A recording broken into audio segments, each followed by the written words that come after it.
Welcome to another Being Outdoors Words of Matthias devotional. This month we're going to take a look into 1 Samuel chapter 1. And in 1 Samuel chapter 1 is a story that most of us are familiar with about Hannah in the Bible and how she was wanting a child. And hopefully we're going to point out some things maybe we hadn't seen before. In verse 1 of chapter 1, 1 Samuel, it says, Now there was a certain man of Ramath-Zophim of Mount Ephraim, and his name was Elkanah, the son of Jehoram, the son of Elihu, the son of Tohu, the son of Zu, and Ephraim. And he had two wives. The name of the one was Hannah, and the name of the other was Peninnah. And Peninnah had children, but Hannah had no children.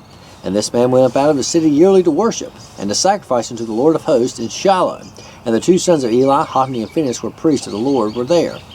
And when the time was that Elkanah offered, he gave to Peninnah, his wife, and to all her sons and her daughters portions. But unto Hannah he gave a worthy portion, for he loved Hannah, but the Lord had shut up her womb. I'm going to keep reading. I'm going to stop right there for just a second. This guy named Elkanah had two wives. Hannah had no children. Peninnah had children. And back in those times, it was kind of shameful for a woman not to have children. If a woman did not have children, she was kind of shamed and kind of embarrassed to some extent. And so Elkanah gave her a worthy portion because the Bible says he loved her. But the Bible says in verse 5, but the Lord had shut up her womb. God had not allowed her to have children. And we got to realize in life that God allows things to happen for a reason. And in this case with her, he had shut up her womb for a very specific purpose. And we'll read some more in just a minute. But we don't always understand God's ways. You know, Isaiah 55:8 says, my ways are not your ways, my thoughts are not your thoughts, saith the Lord. You know, God's ways are always different than ours. And he had shut up her womb. And when things don't happen like we want them to, life doesn't turn out the way we want, God has a purpose and a plan for that, for us. We may not always understand that purpose, and we may get to heaven before we understand that purpose. But we always have to kind of submit to God's will. Verse 6, and her adversary also provoked her sore, for to make her fret, because the Lord had shut up her womb. And as he did so year by year, when she went up to the house of the Lord, so she provoked her. Therefore she wept and did not eat.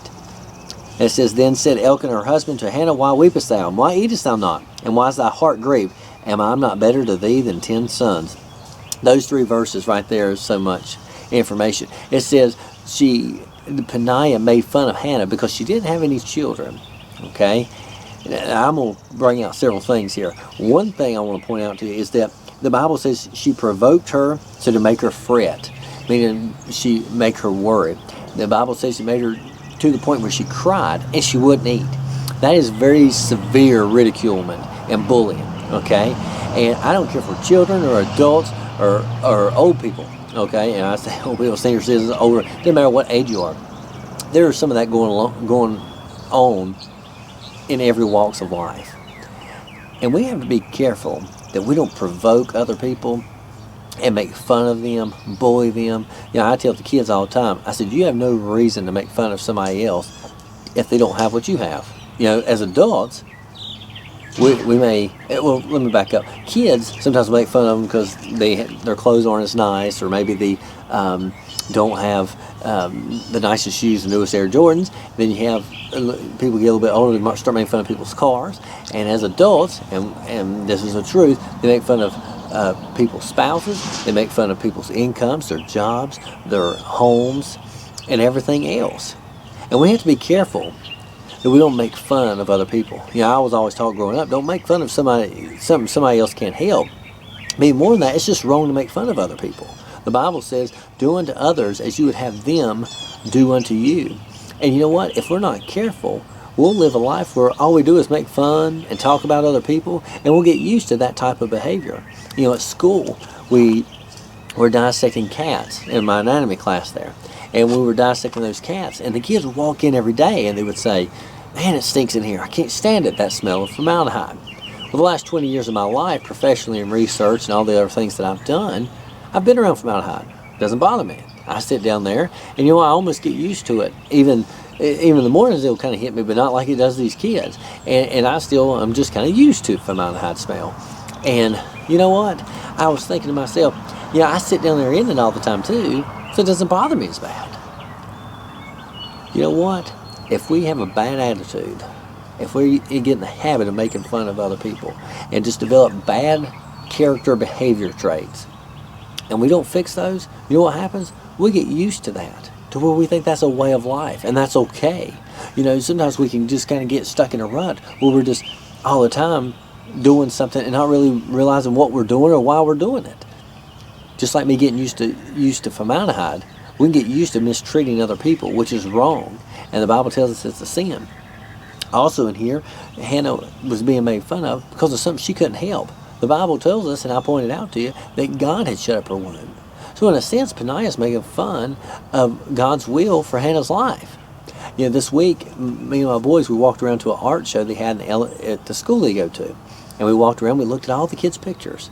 And they had the little names beside it. And my boys said, "Look, Daddy, that's what I made." Okay? Now, if there was been other kids' pictures there that were maybe not as good as someone else's, and I start making fun of it, nobody would really think much about it, would they?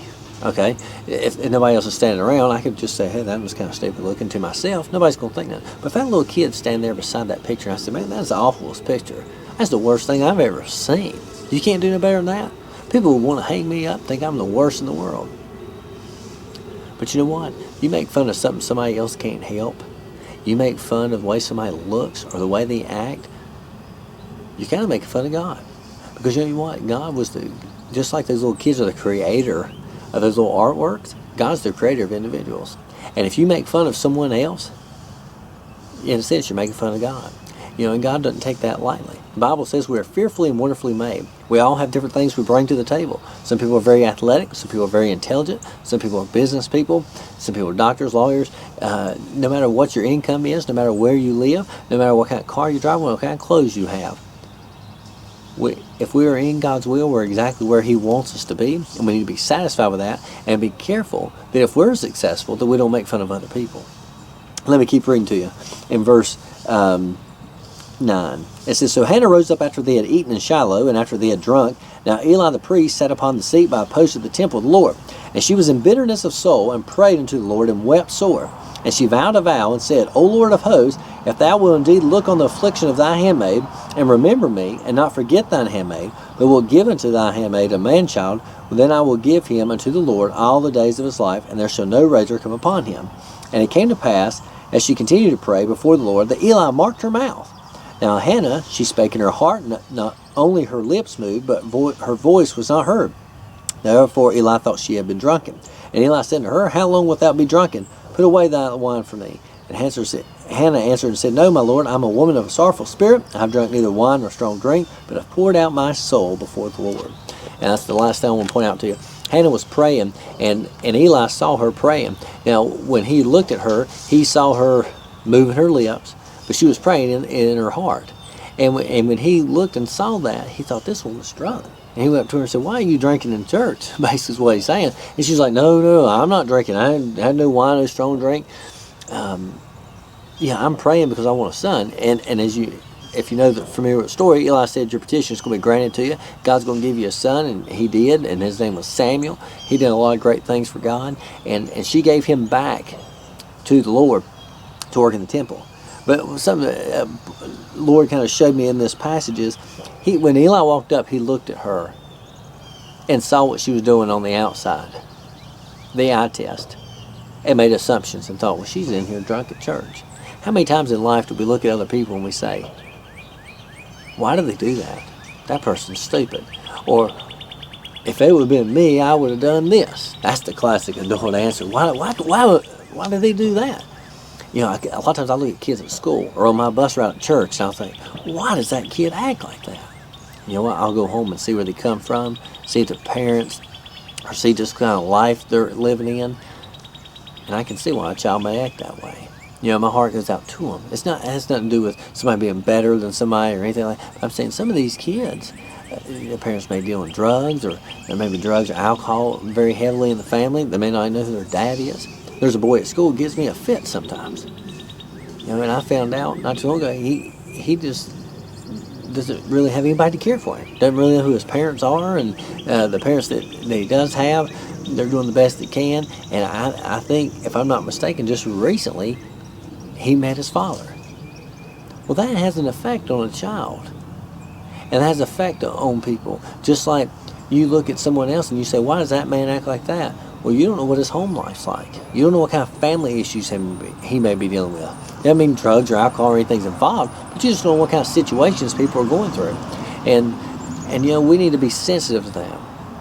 You know, I was never sensitive beforehand to what people go through when a loved one's sick in the hospital, especially your wife. You know, a couple months ago, I'm 37 years old, my wife's 35, she was sick, didn't even know where she was.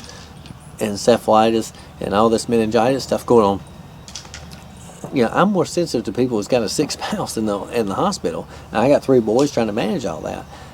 You know, but you can look at other people and say, well, why do they do that? Why do they do that? Well, I can look and I can say, well, when someone's sick, someone that goes through cancer or something like that, you know, you just do the best you can trying to get through some kind of sickness. And I can be more sensitive to that. And we need to be careful that we don't judge other people. But I want you to think about that. Let's, number one, not provoke other people and not make fun of people. That is wrong. And let's make sure that we always consider what other people's may be going through. If you have any questions about what you've seen or heard, you can email us at eric@beangoutdoors.com. You can also call us at 336-564-2400. We'll be glad to talk to you about anything you've seen or heard. This is the Words of Matthias, 1 Samuel chapter 1, and we'll be back next time with another Words of Matthias.